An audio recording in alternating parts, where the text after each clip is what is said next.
You're listening to a Monster Kid podcast.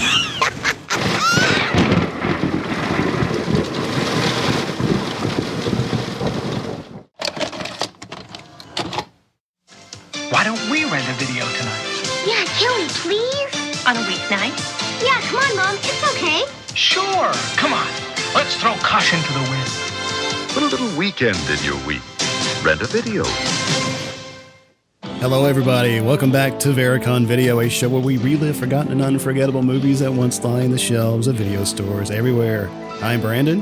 And I'm Jordan. And today we're wrapping up our theme on classic serials by heading west to California to explore a story that starts in 1821 during the Mexican War for Independence from Spain, featuring a masked hero dressed in black. We're talking The Mask of Zorro from 1998. So sit back, relax, and welcome. Welcome to the Cafe 80s, where it's always morning in America, even in the afternoon.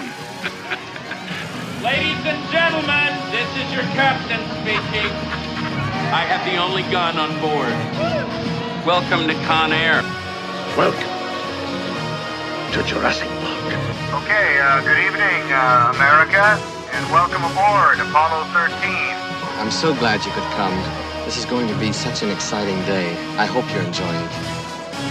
I think you will. Spanish nobleman Don Diego de la Vega is discovered to be the masked vigilante Zorro.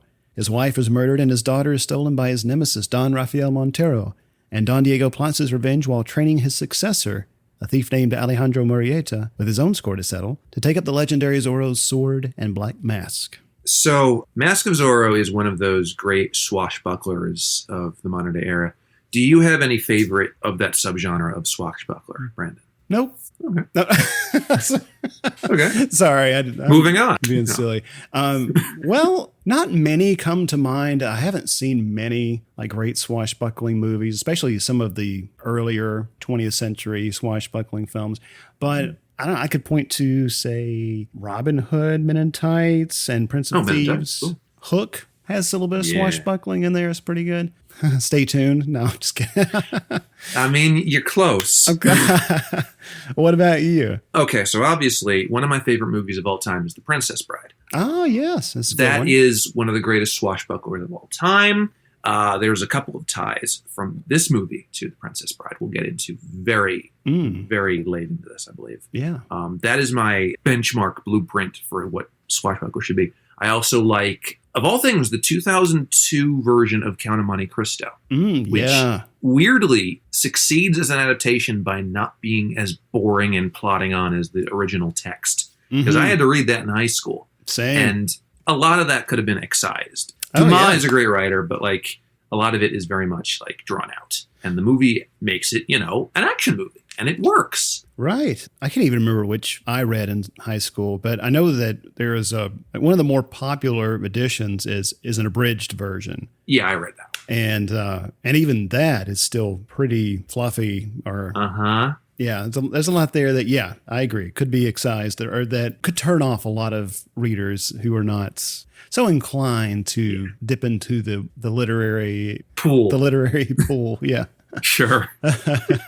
Yeah, no, that's cool. I saw The Princess Bride for the first time maybe 2-3 years ago. Really? Yes, and I don't know. Come on, man. I don't know how I missed it, Joe. Because I grew up with that movie. Yeah, I know a lot of people did, and I feel like if I had grown up with it, I would have the same affection for it. Which I liked it. I thought it was great fun. I got to see it in theaters. At the Alamo Draft House a few years ago. Oh, sweet. Yeah, and there was a movie party. It was just, it was a great time. But yeah, that's a fun one. But this actually might be my new favorite swashbuckler. Oh, it's definitely up there, I think. Yeah. When did you first see this? I don't know if this is a story that I've told on this podcast yet.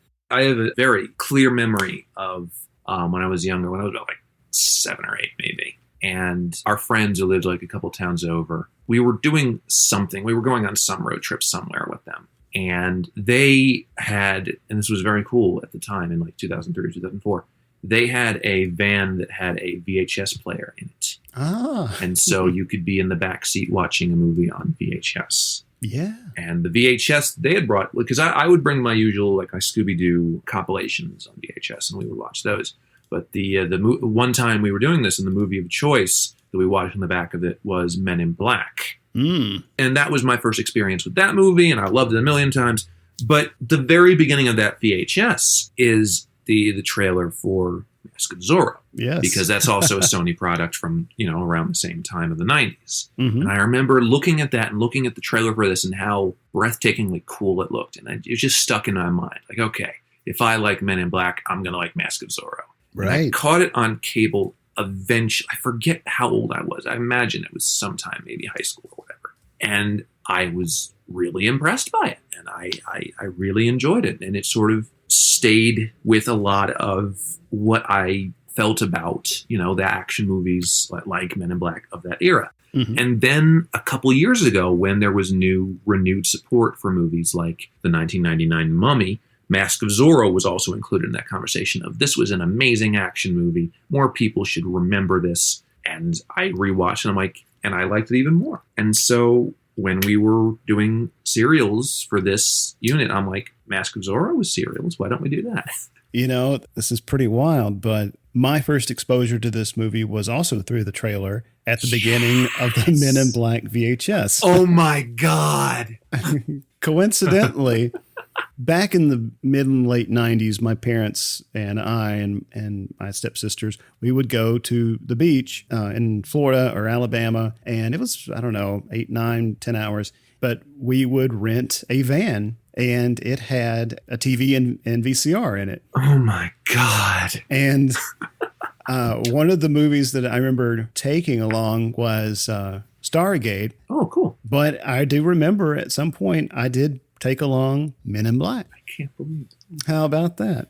Our intro to this movie was literally the exact same device, the exact same thing. That is insane. Yeah. And I remember one time when we rented the van to go down to the beach, there was a VHS already in the VCR left by the previous person, and it was a copy of Ernest Goes to Jail.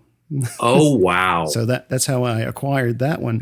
But funny thing about the trailer, because I want to make a point about this, because since we both have a connection to the trailer specifically, I rewatched it a few days ago, and like the trailer and the music, yes. I was like, damn, this music's really good, but it's not in the movie. And it's from two different movies. One is The Phantom.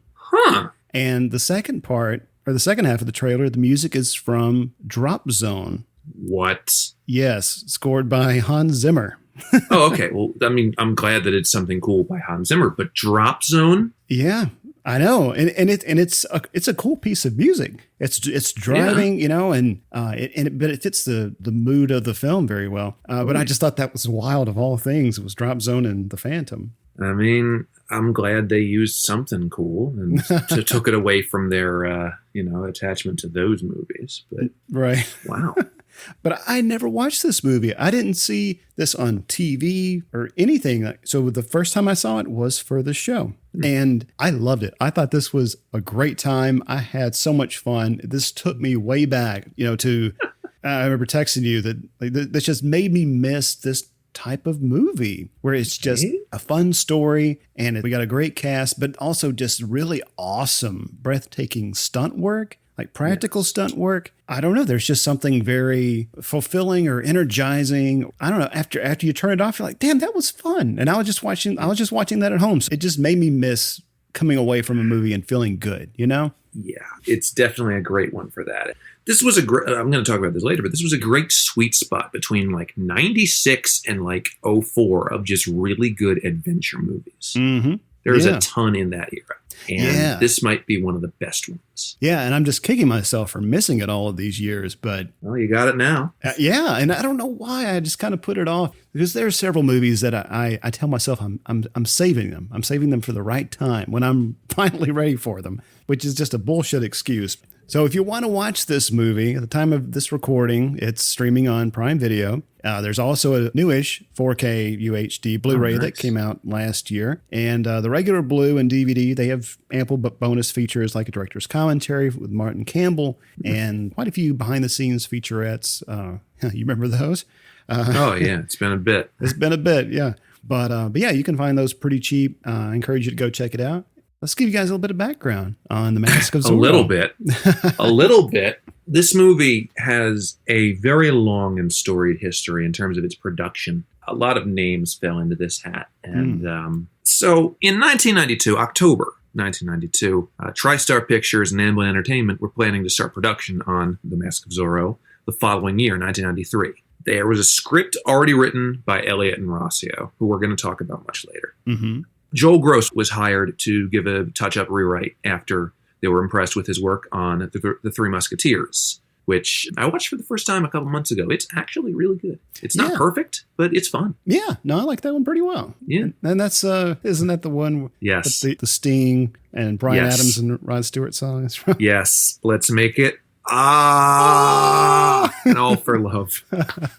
Me and Mark had a lot of fun with that on a podcast once. Y'all got a lot of mileage out of that joke, I'm telling you. It was such a good one. Yeah. This was a running gag we'd had from a while ago when we brought it on there, which made me seek out Three Musketeers, and it's great. Fun, yeah. It is. But at the time, with the presence of Amblin, Steven Spielberg was producing Mask of Zorro with the potential to direct, which would have been very interesting considering this was the period where he was doing Schindler's List and Jurassic Park, one of his best sort of golden age periods in this era. Yeah. Also, during this period of Mask of Zorro, Spielberg was looking at Tom Cruise to play the lead. Of course. Yeah. Are you familiar with their relationship at all? Because I know they would later team up for Minority Report and War of the Worlds, but do you know if they've worked together before? I don't think so, but I do think that as some of the big, blockbuster production names of the 1990s, their paths had to have crossed once or twice. Right, yeah. I mean, there's nothing you can really point to as Tom Cruise and Spielberg until Minority Report, but I think they knew each other at some point. Yeah, and let's see, this is 98 or supposed to come out in 97, so Tom Cruise would have been, coming off of Mission Impossible? Mission Impossible and Jerry Maguire. Jerry Maguire, yeah. He was a big name. He made studios a lot of money, but also a very antithetical kind of choice in terms of the character, but we'll get to that. Yeah. In doing my research, I read an article from last year or earlier this year that was floating the rumor that Spielberg no longer wanted to work with Tom Cruise due to the whole Scientology thing. The article speculated they may have had a falling out over such things or over things that happened during War of the Worlds. But I mean, it's just gossip, but wanted to mention it. I mean, first of all, Spielberg's already got a really good trusted Tom that isn't a Scientologist. And second of all, War of the Worlds seems like the sort of basis for a lot of very difficult things. I mean, first of all, it kind of killed Dakota Fanning's career for a little while. Mm-hmm. It also sullied Spielberg's name as sort of a blockbuster maker. I mean, he had to do Munich the same year to save some skin. And also, it's funny because literally last night, as we record this, I was hearing from the RMR boys. They were doing a marathon that involved War of the Worlds. Mm-hmm. And they were just saying about how badly lit and washed out and messy it felt. Yeah, it doesn't look good. No, it doesn't. It's one of the biggest victims of how no movies from 2004 or 2005 look particularly good. Yeah, and I saw that movie within the last year or two, and for the first time, and I was not that impressed. Yeah, it's not great. It's okay. Which is a shame because it's a great story. I mean, it's a classic H.G. Wells story, and it's been adapted so many times, for TV, and for radio, and for the big screen. But I personally really like the 1953 War of the Worlds. Yeah, it's great. But anyway, from what I read, Spielberg was pretty involved in this movie. He wanted the film to be operatic and big and appeal across the board. He was even the one who suggested Catherine Zeta-Jones for the movie because he liked her in this Titanic TV miniseries. But he did have a hand in making some of the, at least earlier decisions on the front end we'll talk about. Right. Spielberg steps back somewhere in the area of early 1993, I think, because this is also when, his Schindler's List and Jurassic Park stage is going on. And so March 1993, Gross completes his rewrite and TriStar enters pre-production, creating early promotion for the movie at Show West Trade Show. So summer 1993, they're selling this movie as potentially a mid-90s sort of project that could happen. By December 1993, Branko Lustig was producing this movie with Spielberg, and Mikhail Solomon, who was a cinematographer on The Abyss and Always, and then the director of A Far Off Place, was attached to direct. So by 1993, enough pieces were onto this movie where they could start filming midway through 1994 and have the movie out by 1995. Mm-hmm. Then a number of things happened. So first of all, Spielberg drops out further almost. Like he's not even the full producer by this point in 1993, 1994. He's now just the exec producer. So somewhere along the line, Salomon drops out. So now the film is without a director again. Mm-hmm. And then after watching the movie The Red Squirrel, Stanley Kubrick, who was a friend of Spielberg's, advised him, hey, why don't you hire this director, Julio Medem? He could be a good director for Zorro. Spielberg actually went so far as to contact Medem, but the Spanish filmmaker rejected the job and preferred to work on more personal local projects rather than an American project. And then I think this took us into, like, the project sort of gestated a little bit longer. We're in 1995, and after the release of Desperado, Robert Rodriguez was attached to the project. Yeah, I think it's around Desperado From Dusk Till Dawn where Rodriguez starts doing a lot of the heavy lifting on this project.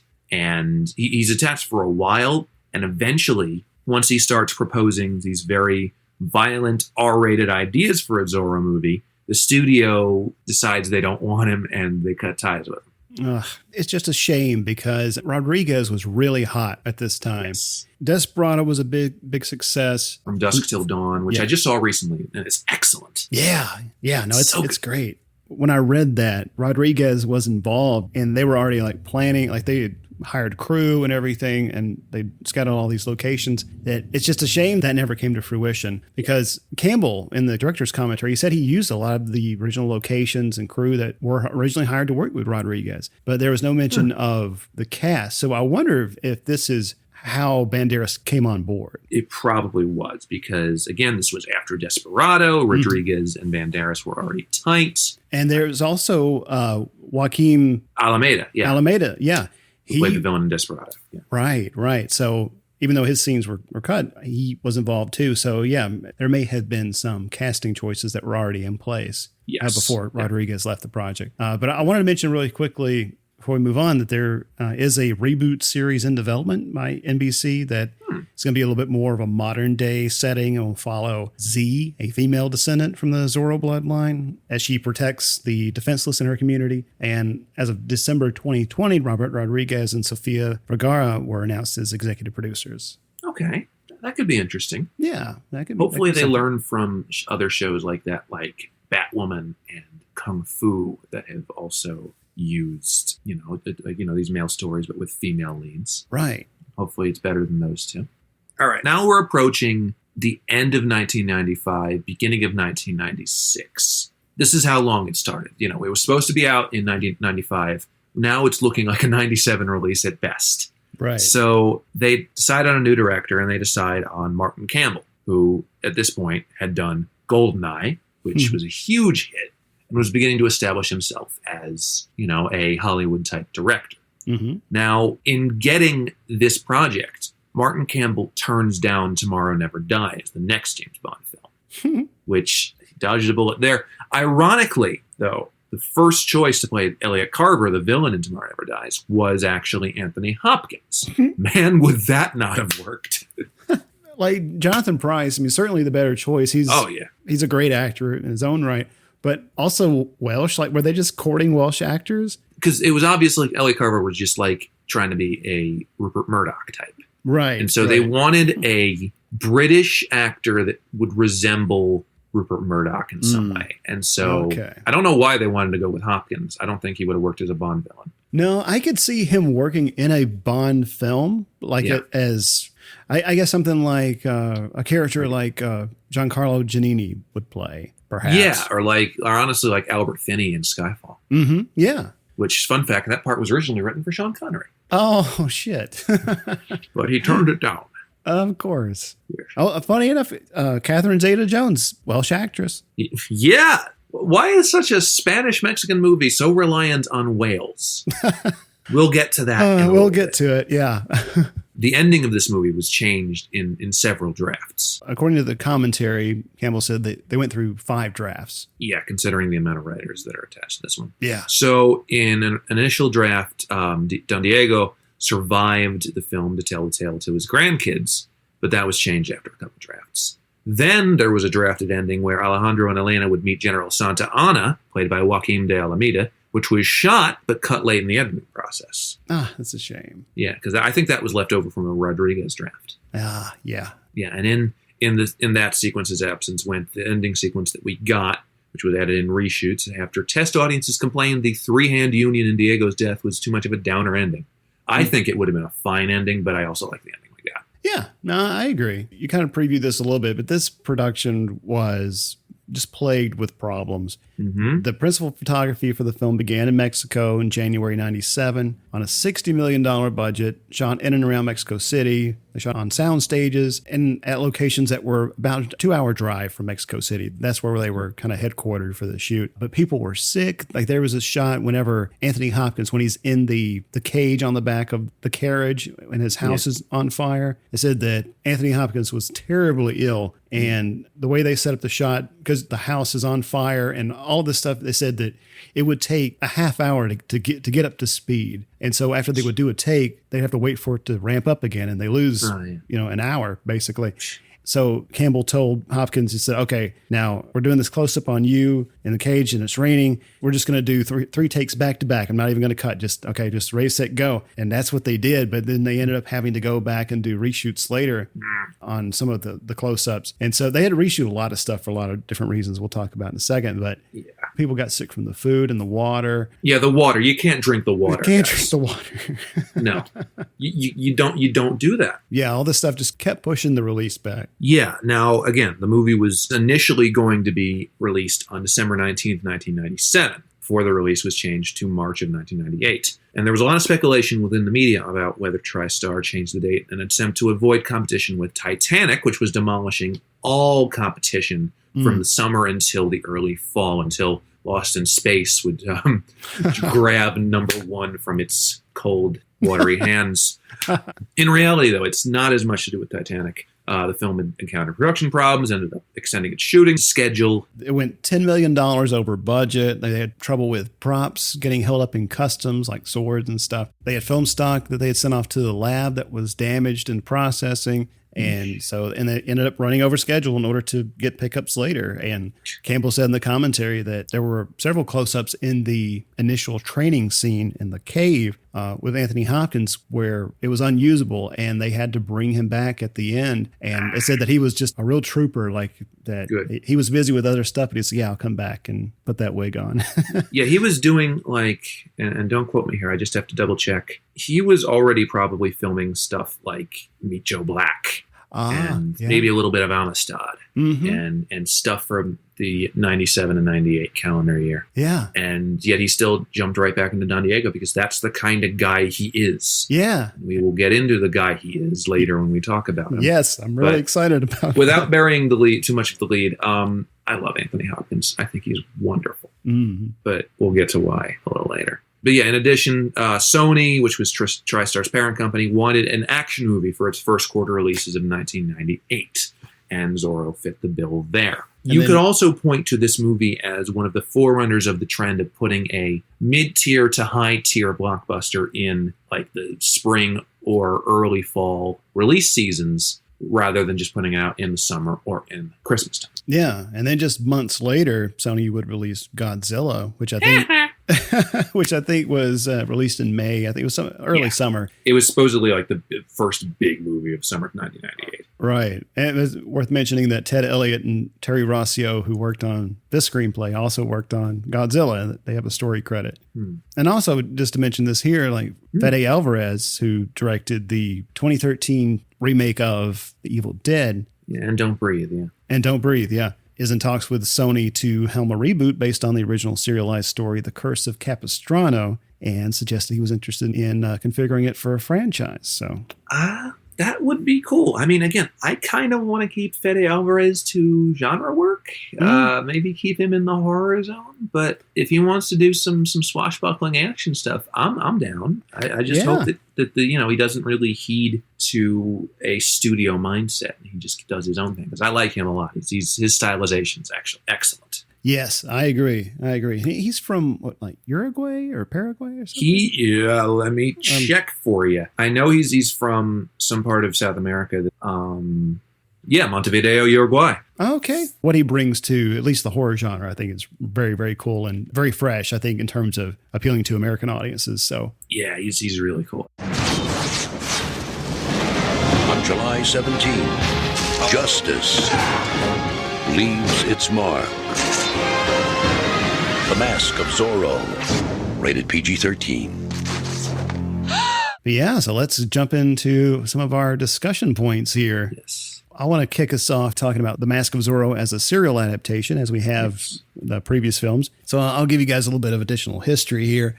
Johnston McCulley was the guy who created Zorro. The character first appeared in a serialized 5-parter called The Curse of Capistrano, which was published in 1919 in a pulp rag called All Story Weekly. And in 1920, a silent adaptation with Douglas Fairbanks called The Mark of Zorro came out. Yeah. And it was popular, and the story was reprinted as a novel in a single volume, adopting the title of the movie in 1924. And so subsequent publications were called The Mark of Zorro. Yeah. And McCulley wrote dozens of these stories, if not 100 or more. And the latest I could find was dated 1959. This was a year after he died. I mean, there's just so much Zorro out there. We'll just hit the high points, but there have been over 40 films, many theatrical features and serials. Yeah. Zorro films have been made in the U.S., of course, Mexico, Europe, even India has made Zorro films.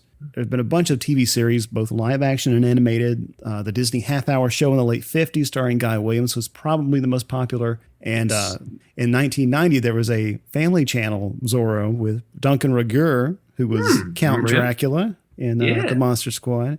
And that was the one that I watched growing up, or that's the one I used to see the TV spots for all the time. Sunday on the next episode of Zorro. A printing press! Ah! Zorro fights for freedom of the press. The strength will come from the written word. Zorro, beginning at 8:30, 7:30 Central. Sunday, a great night for family. And I was watching a clip from it the other day, and I sent you a screenshot. There's a brief appearance by Daniel Craig, which I thought was kind of funny. Comes full circle. It does, yeah. Martin Campbell would direct Casino Royale, Craig's first Bond film. Yes. And alongside the success of the Disney series in the 50s, we also got radio dramas. And then the comics started to hit shelves in 1948, and countless versions of that continued to entertain readers well into the 21st century. I had a few Zorro comics in the mid-90s. There have been many stage productions, stunt shows, musicals, video games. I mean, needless to say, Zorro is woven very tightly into the fabric of American pop culture. Exactly. Before we get into analyzing this one specifically as an adaptation, I just want to make sure that I mention this. The other version of Zorro that I was most familiar with, in addition to this one, because I caught this one a couple of years ago, I was at my girlfriend's place, which was the 1940s Tyrone Power Mark of Zorro. The way I would describe that to people is it basically is a sequel to Adventures of Robin Hood with Errol Flynn, only it's Zorro. So it's a lot of the same people from Adventures of Robin Hood. It's the guy who played Friar Tuck as one of the father in the church or whatever. Mm-hmm. And Basil Rathbone plays the villain. The only real difference, other than a couple of the other starring people, is that Tyrone Power plays Zorro instead of, Errol Flynn. I mean, despite the use of lots of white people, I happen to really like Mark of Zorro, the 40s one. I think it's a really good swashbuckler and a really good studio system portrayal of this story. Doesn't hold a candle to this one, but it was my basis, or it was America's basis for this legend before, the Disney one came along. Yeah. And that one, the one from 1940, I think that's still streaming on Criterion Channel right now. Oh, good. It's if you haven't seen it, it's great. It's a nice little swashbuckler. It's just not a lot of actual Mexicans. So one thing getting into Mask of Zorro that sets this movie apart from a lot of the other serial films we've covered recently, including The Shadow and Flash Gordon, is that this one doesn't feel as archaic. This one uses the serials not as a blueprint or a structure to go by, but as lore. Mm-hmm. This is like any other adaptation of the 90s in that it knows how to modernize a product like this without feeling too reliant on passed over tropes and without completely losing the source. Yeah, no, I agree with that. I feel very much the same way. I mean, maybe it's because it was fresh to me when I watched it for this episode, but The Mask of Zorro appears to rightfully ignore the trappings of like pulpy, campy adventure and instead pushes it more into historical period drama territory for the tone and setting anyway. And we, of course, have lots of action and great stunts and a few laughs. But this film, I think it succeeds because it renders these three-dimensional characters that audiences can root for or against to invest in them more. And we'll see when we get to Dick Tracy over on Patreon soon. Many of these characters born out of comics or theatrical serials were very one-dimensional because that was a key constraint of the medium at the time.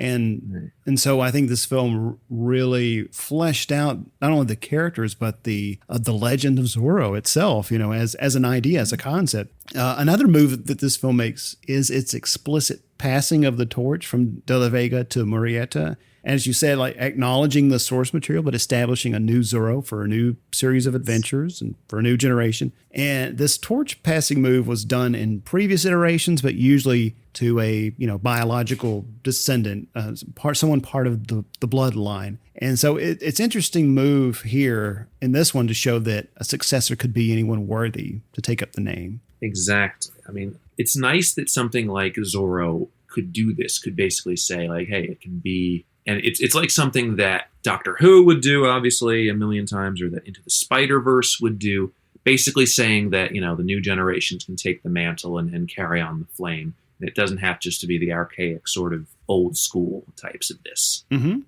And I like that it can do that. And it literally passes the role from a Welshman to a Spaniard. Yes. like in real life. And so I think even that move, I think, is very cool. Goes from Tyrone Power to Antonio Banderas, even if it is, Hopkins to Banderas. Yeah. So, I agree. I think the ones that we've covered so far in this serial's theme have tried to stay very close, perhaps too close to the source material or to the structure or the sphere that encompasses the old serials. Like in the same way that like Star Wars paid very clear homage to the serials, like with the wipes and everything and the archetypes and all that sort of thing. This one clearly has a lot more originality built into the script and to just the overall design of the story. Yeah, clearly. All right, so moving on to Zorro Origins. Oh, you could tell it was late. Zorro Origin, Rococo. Rococo. Zorro Origins. I've always fancied Zorro. He done up in all the black. I love that. You knew it was coming, folks. And that black horse tornado. Oh, I love horses. I know a black tornado one of these days. I had a black horse skipping me across the Nile. You should have been there. Sorry. We had to indulge ourselves a little bit. We did. So this bit is called Zorro Origins, or Zorro as the First American Superhero. Now, Stephen J.C. Andes, a historian and Latin American studies expert, has a new book out called Zorro's Shadow, How a Mexican Legend Became America's First Superhero. That's worth reading. You should check it out. But he explores Zorro's Latinx origins and his impact on pop culture. And that the character and lore was produced by Latinx culture and experience, and that with Zorro, we wouldn't have Batman, Superman, etc. Notable here, of course, is the well-to-do man with a secret identity, a butler, and a hidden lair. But he says that the superhero is multicultural. And part of his book details his own quest to locate Zorro's real-life inspirations. And there's no one definitive inspiration, but a few may include Joaquin Murrieta, who was known as the Robin Hood of the West, whose life was fictionalized in an 1854 dime novel by John Rollin Ridge, and a number of Mexican bandits in California like Solomon Pico and Tiburcio Vasquez. They could have inspired Macaulay's creation. But some additional parallels could be drawn against a few literary predecessors. Sir Percival Blakeney from Scarlet Pimpernel, Robin Hood, of course. And there's also an 1890s Penny Dreadful around this character, Spring-Heeled Jack. He was this nobleman who created this flamboyant masked alter ego to fight injustice, frequently demonstrated exceptional athletic and combative skills. And he had a hidden layer and was known to carve the letter S into walls with his sword as a calling card. Spring-Heeled Jack. I think I roomed with him for a bit. But yeah, the many variations on the character, some more drastic than others. But Don Diego is usually portrayed as the wealthy son of a Spanish nobleman who's easily bored and not that interested in anything. Like by the women he woos, he's described as lifeless. And Zorro is his opposite. He's charming, athletic, seductive, acrobatic, and sharp-witted. And I read the first novel by Macaulay, and it's pretty interesting because Diego is like he's in the company of the soldiers and stuff, and they're drinking, and it's like he can't be bothered to do things like he goes to check up on this girl that he's interested in, and he asks the dad like, "Hey, can I marry your daughter?" And he's like, "Yeah, that's fine with me because you're wealthy and I'm in poor favor with the governor, and you know the governor, so this could be politically advantageous for me."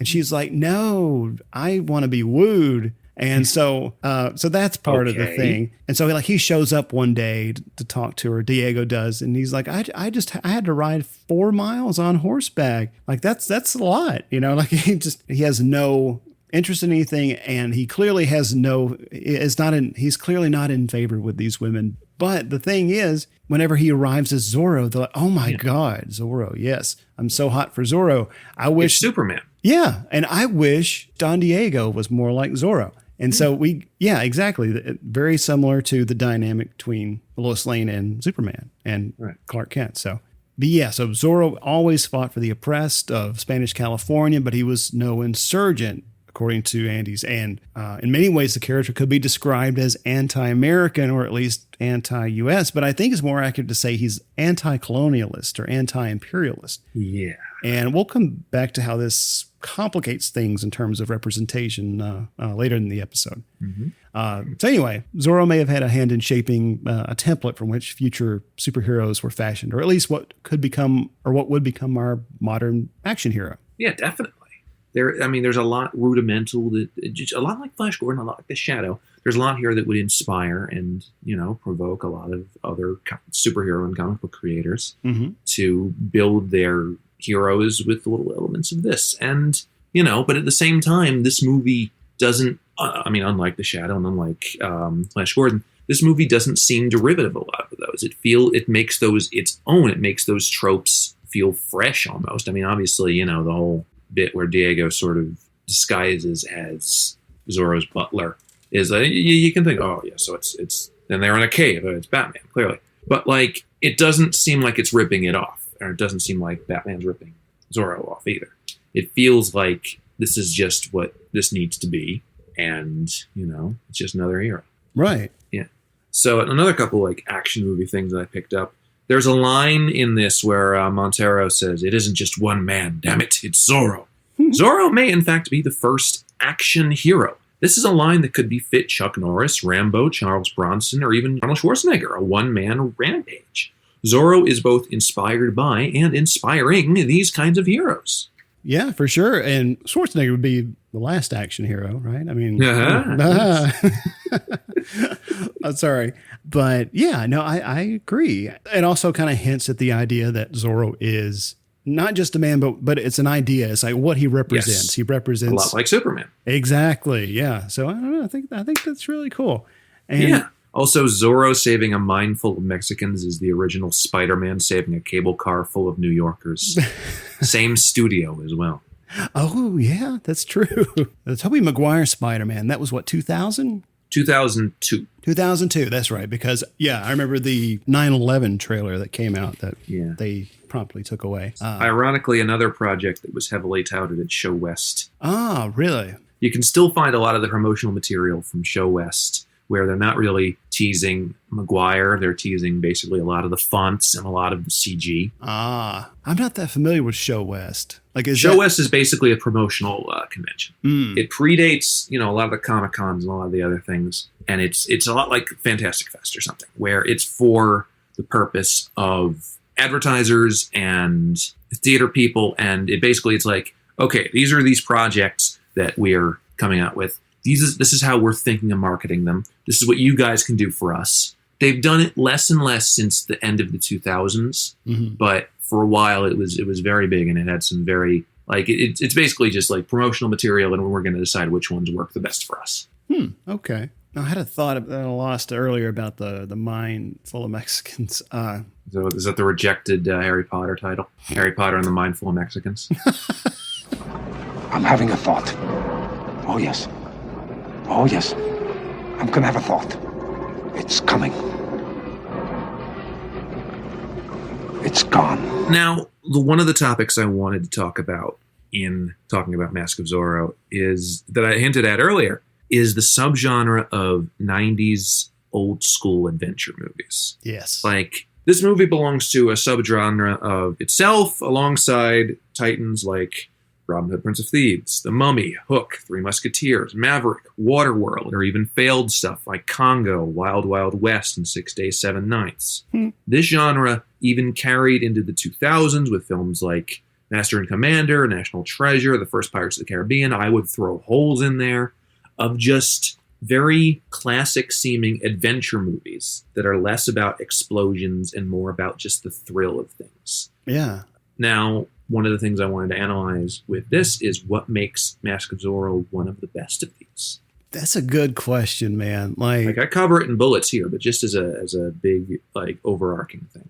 Yeah. It's hard to pin down, and I've been thinking about this for a couple of weeks. It's like, one is it's an interesting story, and it's the characters. I think the characters is the big part of it. Like, they don't feel contrived, or I'm trying to think of a good example, but we've got a good mix of talented leading actors and supporting actors, but it's also, it feels very real. Like, there's not a lot of strange looking special effects that don't hold up. No. We don't have Kenneth Branagh doing a Foghorn Leghorn accent. No, it's not as bad as Wild Wild West, clearly. I don't think it's a Foghorn Leghorn accent. I think I don't know what the hell that accent's supposed to be.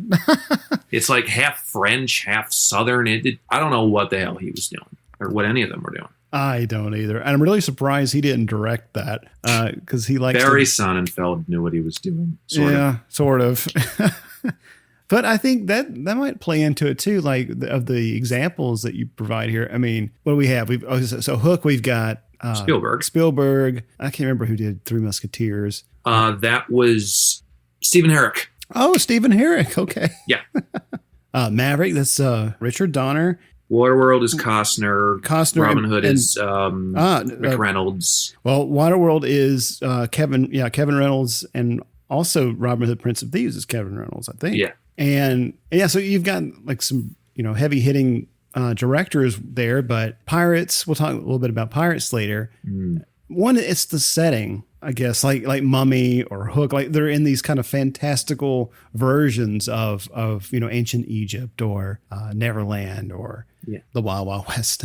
Yes. I don't know. What do you think? I mean, that's kind of hard to pin down, but I know what you're getting at, and I do feel like that Mask of Zorro is one of the better, kind of old school action adventure movies. But tell me what you think. No, I think there's a lot that goes into it. And I have these sort of bulleted points that sort of put together why I think it's one of the best ones. Okay. As you mentioned here, there are stars, but a lot of character actors have their moments here. A lot of people that were pulled from God knows where, doing God knows what. A lot of people that were never really heard of again. The guy who plays Harrison Love, who I'd never heard of in really anything, definitely makes a imposing, memorable villainous character. Yeah. You remember that face. You remember that sort of stare. Mm-hmm. And, they have a lot of character actors who do performances like that. Training montage establishes the tone is light enough to allow for chuckles in the character dynamic, but heavy enough to allow for great plots of great loss and exceptional sword fighting. Movies like this can do both, and this one does both exceptionally well. Yeah. Also, the sort of snappy, fun dialogue that's crafted by writers who knew the Hollywood system but also knew how to enjoy themselves, like Banderas and Hopkins going, so what's lesson number 3? To get to lesson number 4. Yeah, it's a good script. Like it's got good dialogue, and apparently, and of course, we have a lot of writers working on this, and then we have this is David Ward we'll talk about later, who did lots of rewrites on the set, and so they really worked to make this sound good to the ear, but also to have these moments land right. And Campbell said in the commentary that this training montage, that's when the audiences, at least in test screenings, started to warm up to the movie because they got the hint that, we're going to have a little bit of fun here too, even though it's been relatively heavy up to this point. But when Diego's wife is killed, his daughter is stolen, Alejandro's brother is killed, and all that sort of stuff happens. And so here we have a little bit of levity, I guess. Yeah, no, definitely. And there's enough of that, but also enough, action. There's enough of a mix and balance. Mm-hmm. That's why so many of these are so well remembered. And then the one thing that's very hard to describe that really accentuates a lot of these movies, pretty boys. Harrison Love is a pretty boy villain. There's something that's indigenous to this subgenre.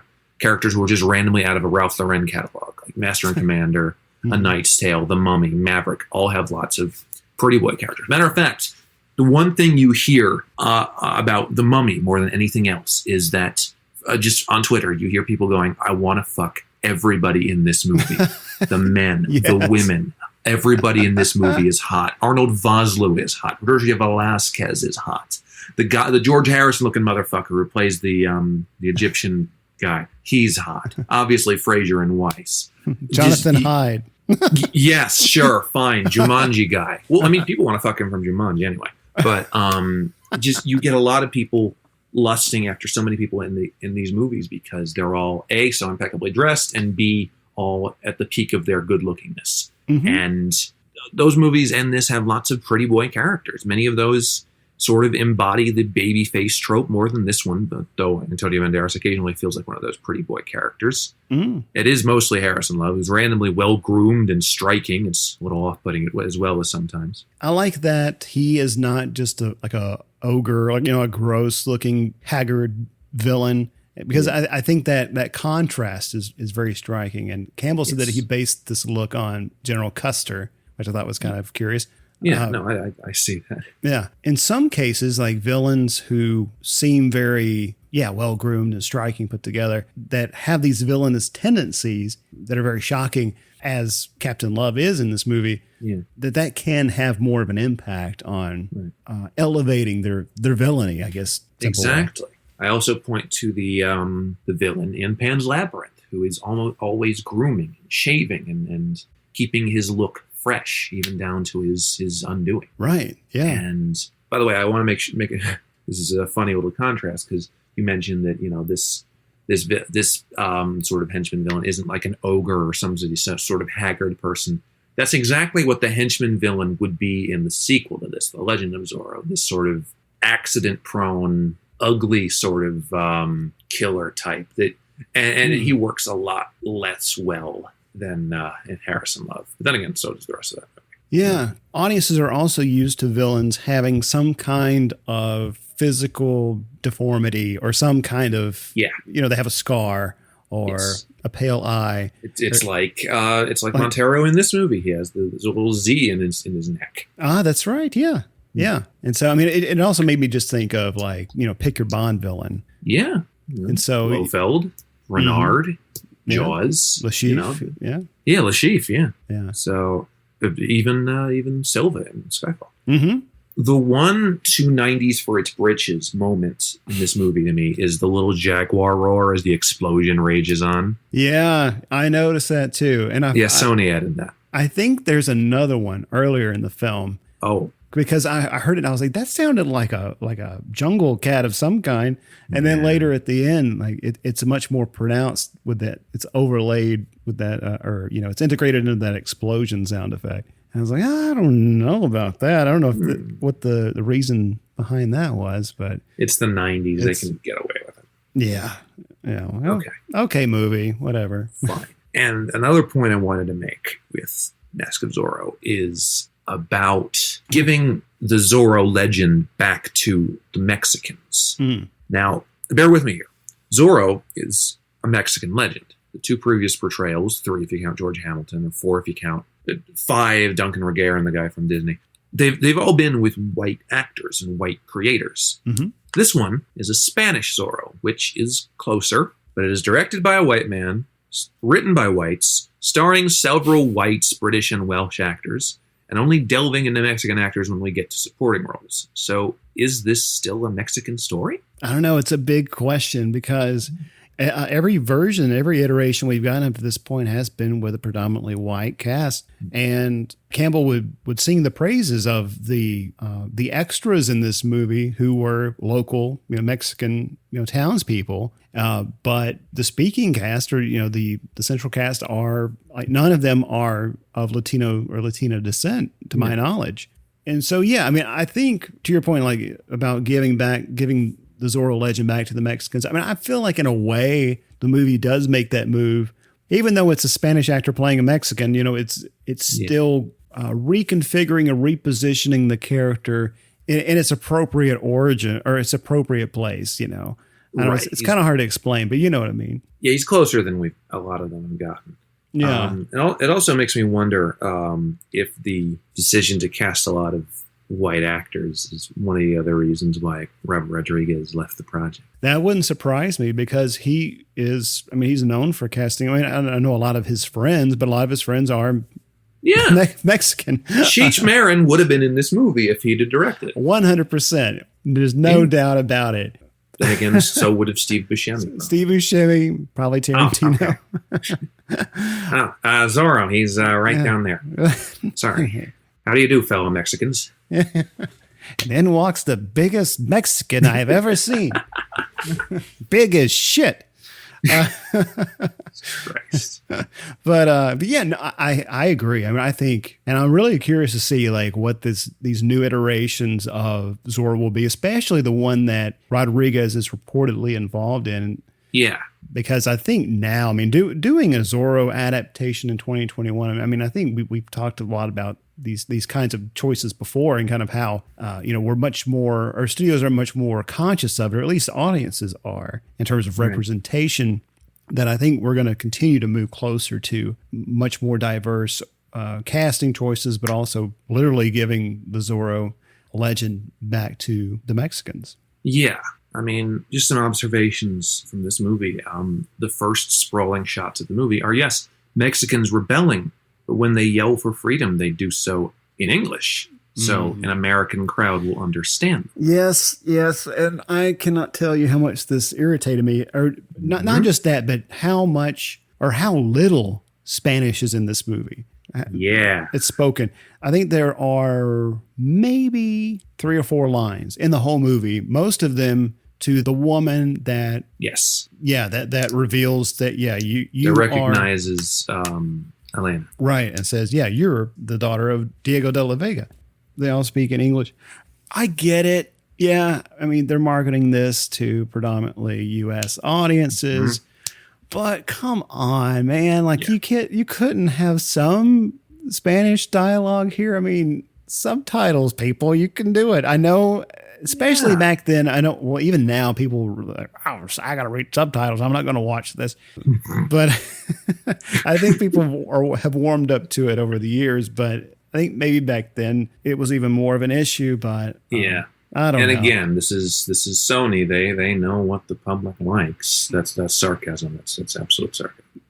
So they probably went, "Oh, we need more of it in English." So they listened. And then when we meet Diego and Montero, and they both speak in clear English accents, yes, they are Spaniards, but is this film saying that Spaniards are more European than anything? Okay, I was really curious about the accents thing, and this did come up in the commentary on the DVD that I have. Hopkins and Stuart Wilson, they rehearsed with accents for Campbell, and Hopkins said he didn't like doing accents because he wasn't very good at them. And I mean, not very good at him. He has a great German accent in Dracula. Yeah, and I think he's good. He's probably just insecure about them, perhaps. I don't know, but anyway, they arrived at the decision that Hopkins and also Catherine Zeta-Jones would have like maybe a hint of a Spanish rather than Mexican accent, or at least that's how it's explained by Campbell because they have that moment together later in the film. But if it's there, it's so subtle I can't hear it. Yeah, I mean, Catherine Zeta-Jones, I think, does the most attempt at an accent of any of these. But Stuart Wilson isn't doing much, and Anthony Hopkins is speaking in his usual Welsh accent. Mm-hmm. So, it's hard to really carry over. Yeah. I'll just say we have really good actors here who do very well, and I think it wouldn't be so problematic if there were maybe just more more people of color in this movie. Yes. But anyway, don't get me wrong. We like this movie, but it's very 1998 in its use. Right. Exactly. When we first meet Alejandro and Joaquin in present day, they are affronts led to full Mexicans by a white man who is also on their side. As good a metaphor as any for this movie. Yeah, and this guy was it Three Fingered Jack? I think's his name. Something like that. Yeah, it's played by LQ. another. I could make another Jack joke here, but I'm not going to. Sorry. No, you're fine. Yeah, no, this is played by LQ Jones. And Campbell liked his work in The Wild Bunch by Sam Peckinpah.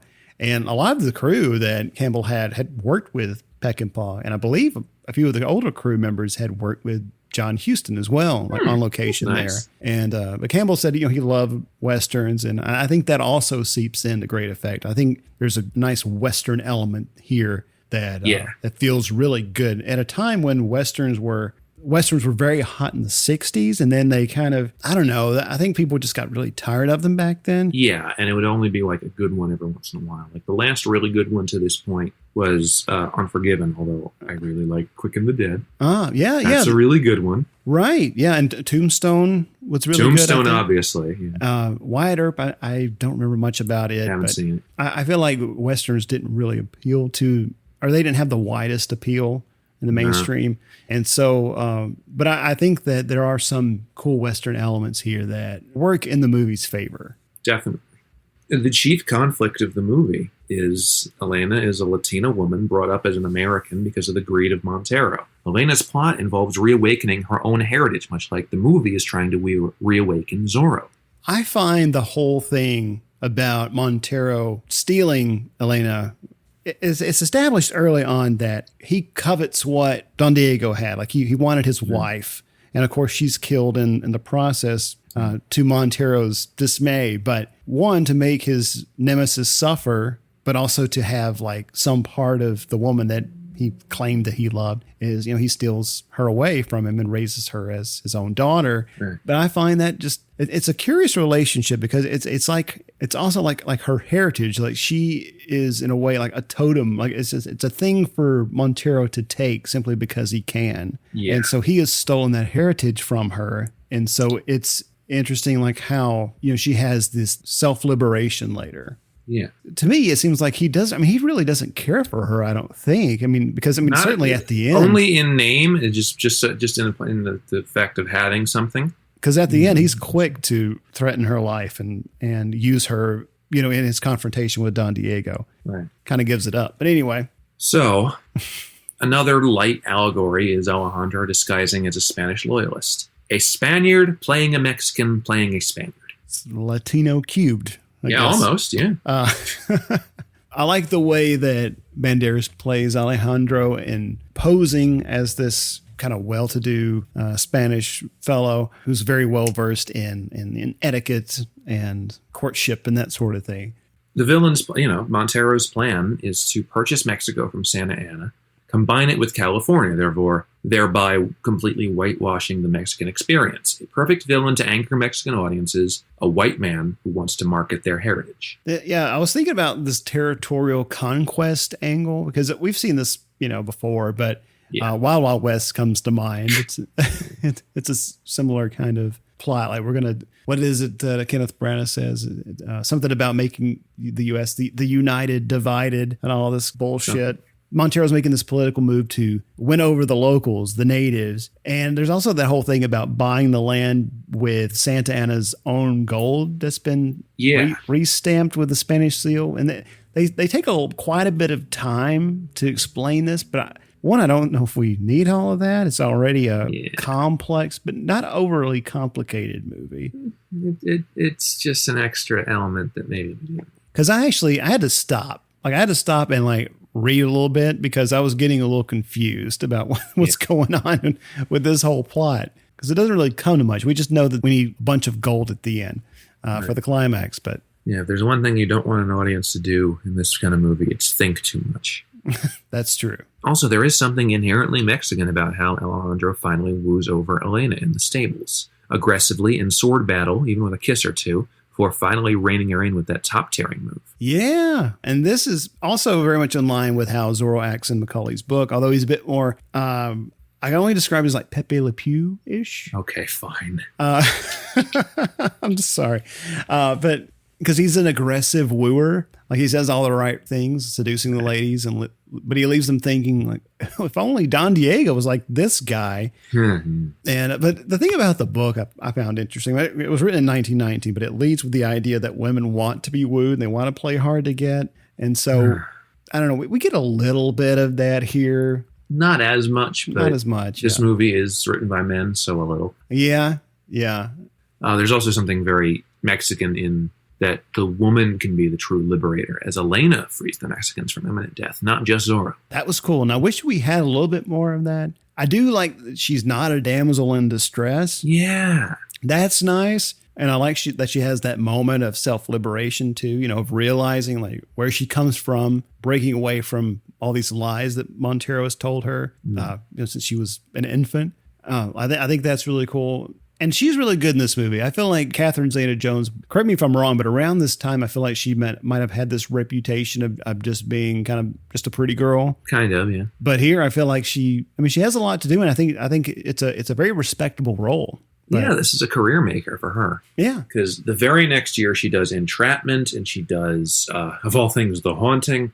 And she starts to get a lot of work from here on out. And leading to, the Oscar nomination and win in 2002 for Chicago. Chicago, yeah. That's a curious film.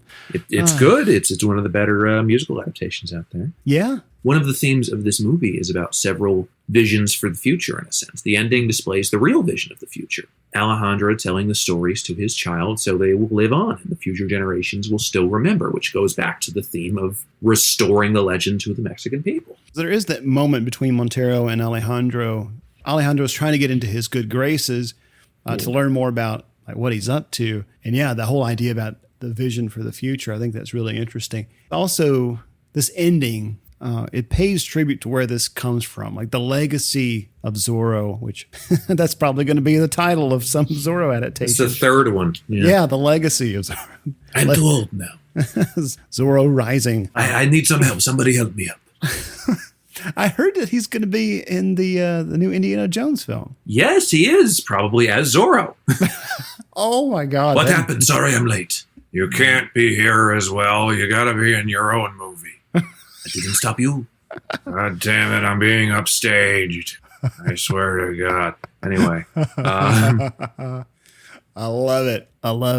But yeah, I mean, just the idea of like Zorro as this storied figure, how legends are created through narrative, through literary and oral traditions, and that the best stories are not those of conquest, but of liberation. Exactly. That at least they got right. And I thought it was a fitting ending. I mean, of course, I was sad to see us lose Don Diego, but again, this is a passing of the torch. This is, we're moving forward. This is Zorro the next generation in a way. Make it so. Oh boy. But yeah, let's talk about Martin Campbell just a little bit more. Yes, as a director. Once again, he was coming off of Goldeneye. And aside from the bookending Zorro in the Shadows Bond-esque motif, sort of drawing the Z towards us, which is very cool. The only real time other than that, and this feels like a James Bond film, is when Alejandro infiltrates Montero's party. Yeah, I got that vibe too. And the thing about the book ending, I mean, I think it's the same shot that they just reused, but because we get it from the jump, like soon, like the first frame is Banderas coming out and hello. He should have just done that. It's like, all right, you guys ready? Hello. Boom, boom, here we go. That would have been great. You know, he enters from the right, and it just made me think of like the Bond opening, and I thought that's got to be Martin Campbell's idea. It's like, yeah, I just did a GoldenEye, and so fuck it, we're gonna do this thing. But apparently that he says that's not true. In the commentary, he says that those bits of the film were suggested by the publicity department, and so he doesn't take credit for that. But I mean, the publicity department may have thought that. Wonder if those were left over from Show West 1993. It's like, we got to use them somehow. Yeah, it's certainly great in the trailer. Like it's a good trailer, shot. But for the movie, in a way, it's a little jarring. I don't know. I feel like we don't really need that. It's still cool. It's cool. Yeah, I like it. And then immediately after that, we get this kind of PlayStation 1 title card with fire and stuff. Yeah. That doesn't look that good. And that title card is really long. Anyway, it kind of looks like a menu screen from like Diablo, like PlayStation 1 Diablo. So Campbell is capable of a lot of really good directorial moves. He's also capable of a truly great pan spike when Harrison Love realizes the deed has been nicked, yells guards, turns, and Zorro is right there. Yeah. That's great. That's cool. There's a lot of like cool shots in this movie. Yeah. And also he mentioned, like when I was watching the movie with the commentary, like I hadn't really noticed much like CGI or optical effects, but there are some. And honestly, if he had not pointed them out, I would have never known they were digital effects. And it's usually little things like there's a shot of like a ship on the horizon, like that was CGI, some birds flying by, CGI. So it's all like it's detail stuff. It's embellishment or it's ornamentation. You know, it's just a little bit of detail here and there. It's not used to an excess, which I thought was really cool. Yeah. And the other moment where I felt, yes, this is Martin Campbell, is the climax, which is honestly reminiscent of that of GoldenEye. Like several harrowing man-to-man duels, a character's exaltation interrupted by a coming down. I am invincible! Which, I mean, you're not going to top GoldenEye's, but this was pretty good. An incredible fall by a villain and a huge explosion. Oh, man. I just remembered that Stuart Wilson also had a fall in a previous movie that I'm going to talk about later. That was a terrible effect, but we'll get there. But yeah, I can see those parallels. This makes me want to go play GoldenEye now on my Nintendo 64. Because that was the highlight of the late 90s, I guess, for me. Oh, definitely. You get together with your friends, just play some GoldenEye. Yeah. Sure.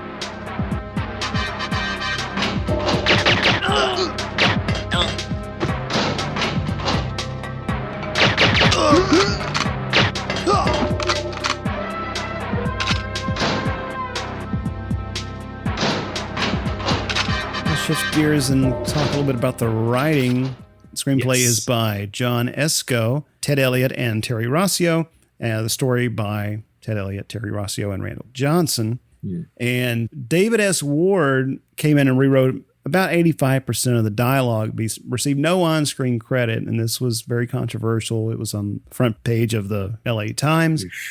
And Ward had taken time to sit down with Banderas and Hopkins and Campbell, and they would improvise scenes like the cave training in order to rework some of the dialogue and really polish it and get it just right. And so I thought that was cool that he solicited that much feedback from the actors. And Ted Elliott and Terry Rossio, like they've been writing partners for a long time. And just here are just a few of the films they wrote together, okay?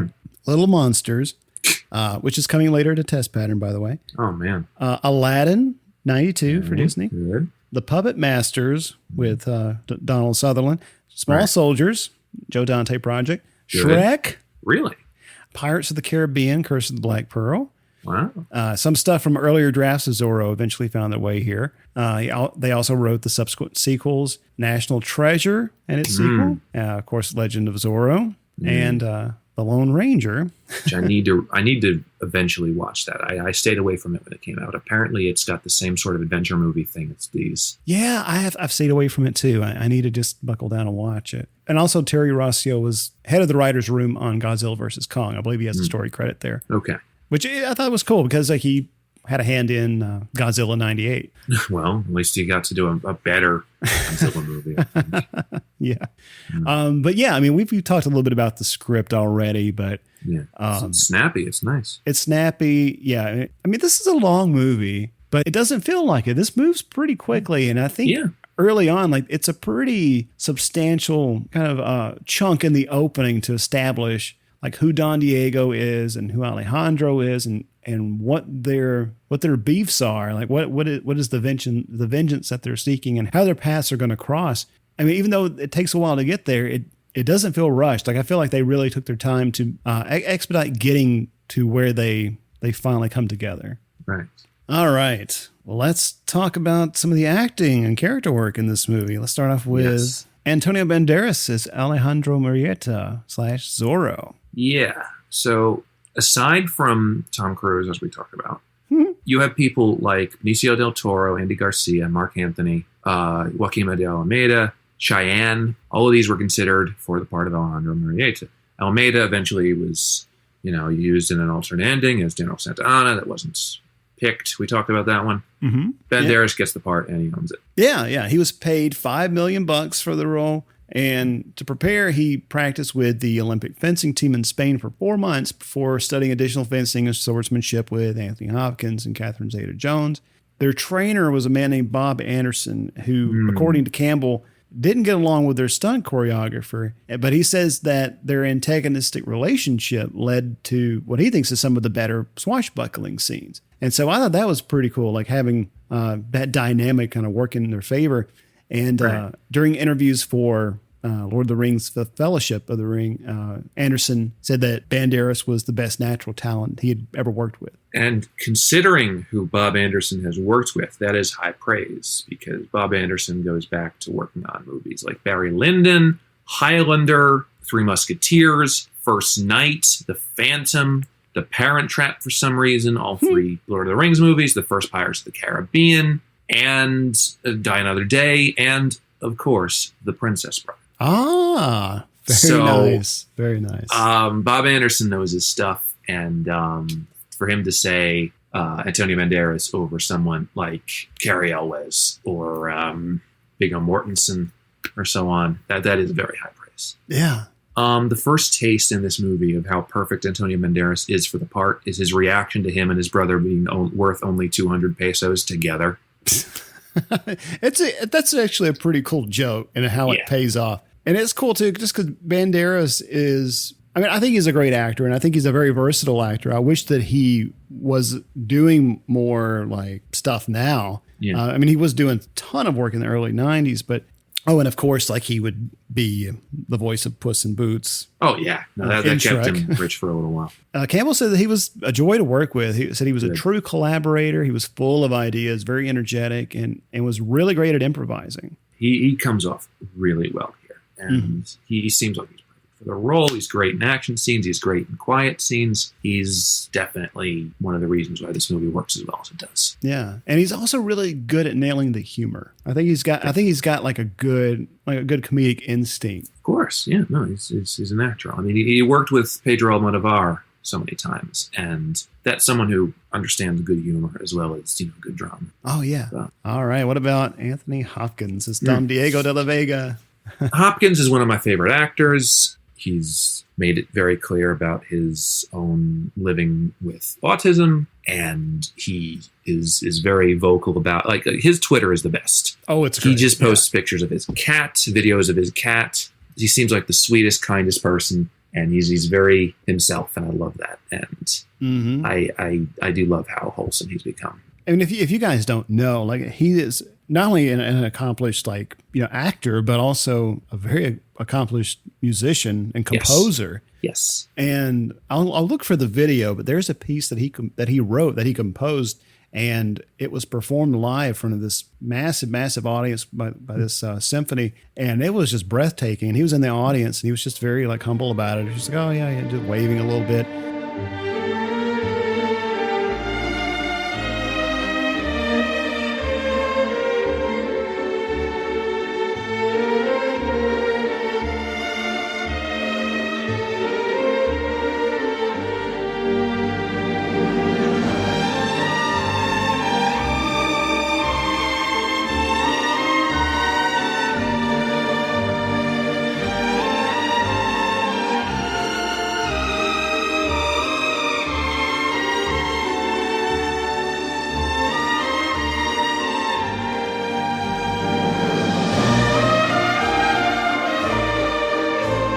but also a great painter. Like, just a great creative. Yes, I love that about him. Yeah, but also that he doesn't take himself too seriously, which is really cool. I mean, he's Anthony Hopkins. Yeah. You can either be the shit or like no, this is just something I'm doing. Like how he accepted his Oscar this year. He was very humble about it and very gracious. Oh yeah, that was really cool. Wrongfully attacked.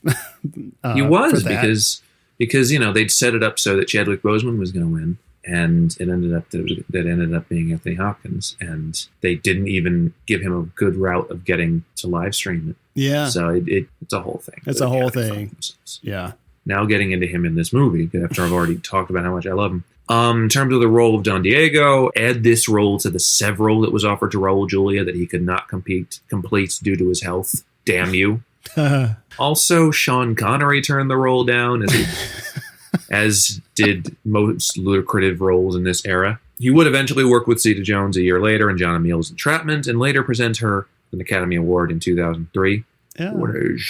Originally, Sir Anthony Hopkins refused the part of Don Diego de la Vega because of his back pain. A laser operation made it possible for him to accept the part. Yeah, and apparently afterwards he was pretty spry. Although he had a double for some of the more intense action scenes, he did a lot of his own stunts, or at least a lot of the sword fighting and using the bullwhip. Apparently he was very preoccupied with the bullwhip, and he really wanted more of that in the movie. Oh, of course. Him and Michelle Pfeiffer should do a bullwhip movie. Oh, yeah, for sure, yeah. Campbell said he was always off screen, like whenever they had some downtime, and he was always practicing with that bullwhip. Oh, good.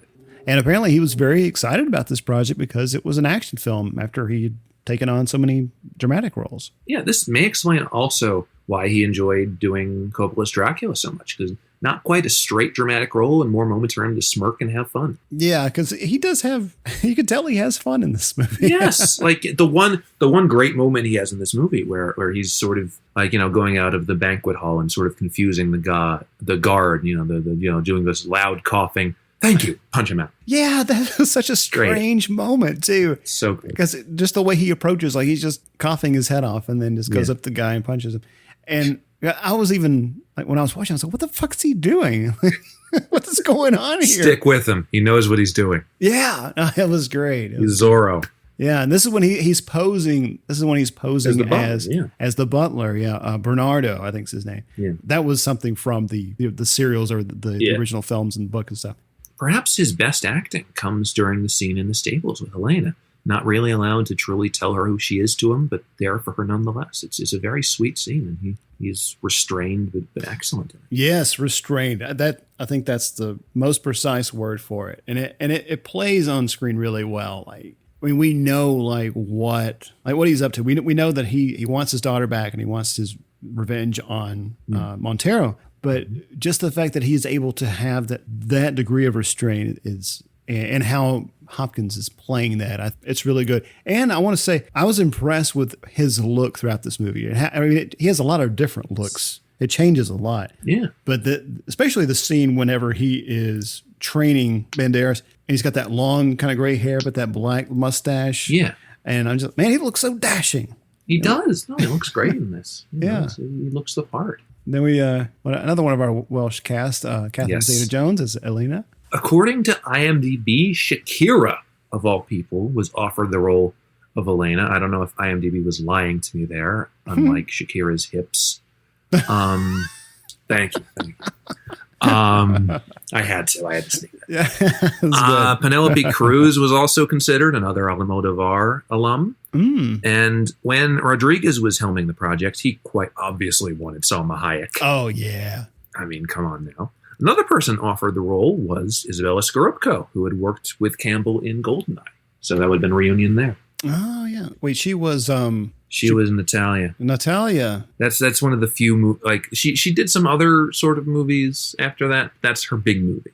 Okay, yeah, because I was racking my brain trying to think of another film that I'd seen her in, but I know she was in something else. Reign of Fire is the other big one, and Vertical Limit. Oh, okay. So she tried to do some things after that. This was Zeta-Jones's breakout film, and she nails everything here, from the sexiness to the emotional thought processes to figuring out who her real father is. Obviously, she has great chemistry with Banderas. Yeah, and with Hopkins too. I think like Campbell says in the commentary that they were, both originally from the same area in Wales, and I think they probably were like, "Oh yeah, I've been there. Yeah, yeah." Yes, I know the area well. Have you been to this place? They make good fish. I can imagine. I don't know what the delicacy is in Wales. I've never been up there. It's probably fish and chips. I don't know. Yeah. All right. We don't want to assume that all of England that they're. Oh, that's true. Fish and that's chips, true. But I know that Wales is by the sea. I think that's why they call it Wales. No, she's good. I think she's a great actress. I think she also has moments where she's able to do some sword play. Yeah. Like I said, she's not like a damsel in distress. She's not just kind of at the whim of the men in the movie. I mean, she dances. She's sexy, as you said. She's able to play a lot of these different thematic elements, really well. Right. Yeah. No. This movie proved her versatility, and there's a reason why she has a career after this. Yeah. By the way, I also want to mention that her and Anthony Hopkins would do another movie later on together, but that movie would be Red 2. I didn't see that one. I saw the first one. I remember nothing. First one's about fun. it. Second one has a lot of the same fun, but less of it. That's a shame. Do you remember that movie that Hopkins did with, was it Chris Rock? Bad Company? Bad Company. Yeah. I remember the promotional material. I've never actually seen it. I saw it, but I remember nothing about it other than I think Joel Schumacher directed it. I know Peter Stormare was the villain. Oh, that makes sense. He probably did really well in that. Yeah. Speaking of villains, let's talk about. You see what I did there? You like that? Yeah. Let's talk about Stuart Wilson. Yes, as Montero. I only knew him prior to this as the bad guy from Lethal Weapon 3. There, I felt like he was miscast. Like going through the research for that one, I learned how many other great actors were considered for the role before he was given it, and that really had spoke to the fact that the role wasn't very good. None of them wanted it. Oh. And he did what he could with the role, but it wasn't a great part, and it wasn't a great character, and he only did so well with the American accent. So that's a shame. Like I know I've seen Lethal Weapon 3. I remember nothing about it other than Joe Pesci dyed his hair. Yeah. And I didn't realize this was him at first. I knew him as Walker, one of the villains from Teenage Mutant Ninja Turtles 3.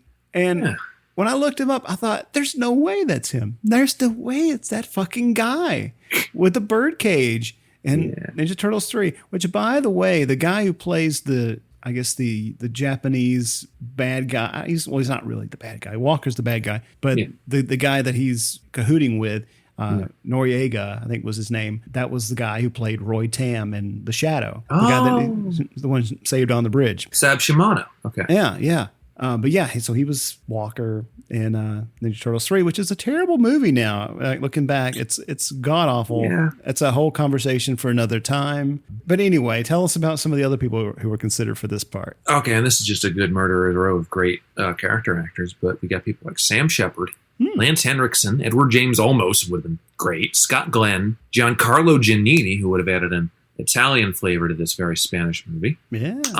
Were all considered for the part of Rafael Montero. Like in Lethal Weapon 3, Wilson was the trade-off, it seems. Campbell must have cast him because he knew Wilson from directing him in 1994's No Escape. And I like Giancarlo Giannini. I think he would have been really good here. He's a great actor. Also been in some of the later Bond films. I'd read also that Armando Sante had been initially cast in the role, but dropped out because he was working on The Odyssey. And but Campbell, I think, also worked with him on No Escape. That would have been awful. I just only know Armando Sante from his role in Judge Dredd. Yes. And that would not have worked. No. Not at all. Unlike in Lethal Weapon 3, Wilson impresses greatly in the villain role, nails his big moments, is a match for both Hopkins and Banderas, and does everything he's really asked to do without feeling over or under the role. I really like him as the villain here. Like, I mean, he's no stranger to playing bad guys, but Campbell sang his praises in the commentary. He said, Stuart Wilson's such a great actor, and he really fleshed out Montero as a character. And I think there's something there that I don't know, I haven't quite wrapped my head around yet. He seems far more complex, but we don't really get a lot of that on screen. But it's almost like you can recognize that there's something else ticking there. Like that, he's got this scheme that he's working about, taking California and stuff. like the what was it, the propeller heads or Prodigy? What is that? Take California. I don't know that one. Oh, sorry. If that's The Prodigy and I didn't know that, I'm going to be so mad. Oh, it's Propellerhead. Sorry. Oh, okay. That explains it. I only knew that because I think it was in an Apple ad, like iPod ad, I think. Okay. But anyway, sorry. You know how we do things around here, people. Oh, yeah. There's always weird music shit. We couldn't do any pop music notes in this one, so instead we have this. Yes.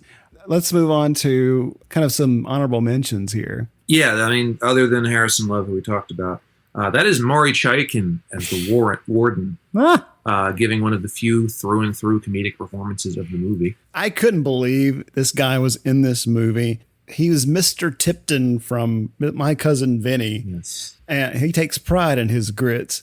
Campbell also sang his praises in the commentary. He said that this guy was hilarious and let him improvise a lot. And he's a very adept comedic actor. Yeah, apparently he was in at least 2 more scenes, but Campbell said that he had to cut them to speed things up because wanted to quicken the pace. But he hated losing them. He said they were just gut-bustingly hilarious, but he said it also ran the risk of breaking the seriousness of that sequence. So. Also, the movie I most know him from is Mouse Hunt. Oh, I've never seen Mouse Hunt. It's very much like a Laurel and Hardy movie.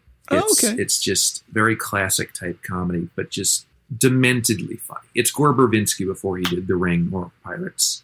And it's my childhood. I had it on VHS. Yeah, I'm down. Check it out. Maury Chaykin plays a sort of villainous role in it. Okay. It's gonna show you a lot more about my sense of humor, I think.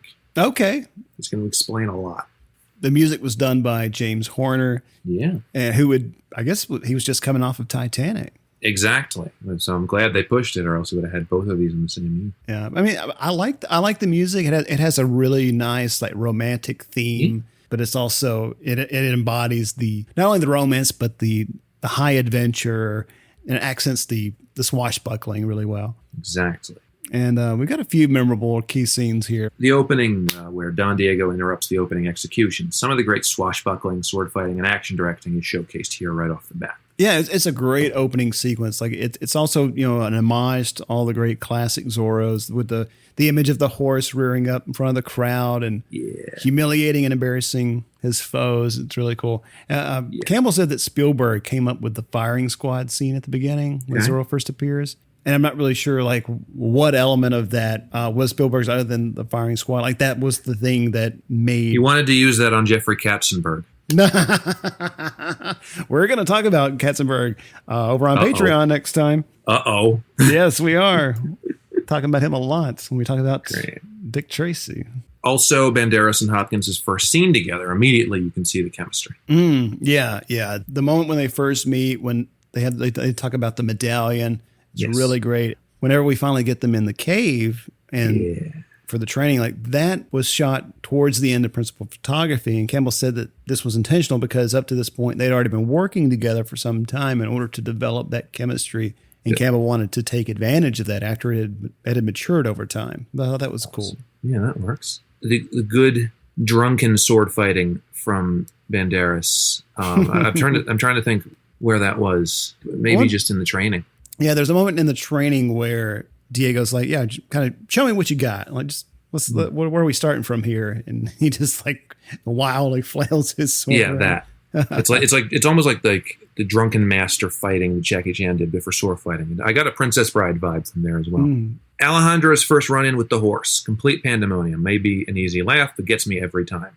And this following fight scene, which has a lot of likable cartoon violence and fun action. Yeah, well, I'm gonna save a bit about the horse in a minute. Yeah. We have some horse stuff. Yeah. Then the scene with Alejandro and Elena in confession. Good enough dialogue, but absolutely sold by Banderas and Zeta Jones. Yeah, no, it's great writing, but it's also just really. I mean, it's a nice image, when they're in the confessional and he's plotting his escape and she covers for him for a minute. But yeah, it's just again a mark of great chemistry, great actors.